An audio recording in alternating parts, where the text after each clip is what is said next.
Until recently, this man's company, Wirecard, was worth tens of billions of dollars and a lucrative investment option. Now the firm is insolvent, and Markus Braun and several of his former colleagues are in custody on suspicion of manipulating accounts. The suspects and further accomplices agreed from 2015 to inflate Wirecard's balance sheet and sales volume through fake income reported through business with so-called third-party acquirers. Wirecard's core business was online payment processing. Over the course of several years, it expanded its business around the world. But it was its activities in Asia which raised suspicion. Journalists like MCCRUM of the Financial Times discovered that the vast sums of cash the company claimed to have just could not be found. The business didn't really seem to exist. And then we started looking at these accounts, what the company had said, and these various business deals which it had done in Singapore and other places in Asia. And really, what we found just didn't add up. So we started publishing pieces which raised questions about these things, and that led more people to get in touch and us to raise more questions about the company's accounts.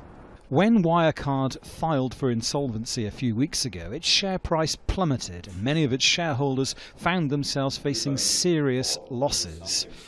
Wolfgang SCHIRP is a Berlin-based lawyer representing thousands of them. It starts with Grandma Müller, who has invested some of her pension fund money in Wirecard, maybe just 2,000 euros, and has lost everything. And it goes up to huge private persons and also institutional investors who may hold two-digit million euro figures or even hundreds of millions of euros. The man accused of masterminding the alleged fraud has denied any wrongdoing. It can't be ruled out that Wirecard has become the aggrieved party in a case of fraud of considerable proportions. On a wider scale, the scandal has highlighted the role of the regulators in Germany and the behaviour of successive governments.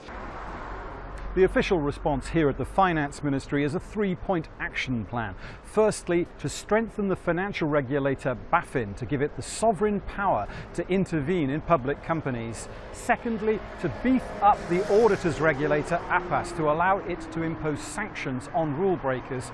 And finally, to oblige all companies to change their auditors every 10 years.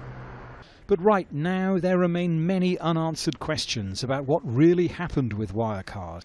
Dominic, Kane, Al Jazeera, Berlin.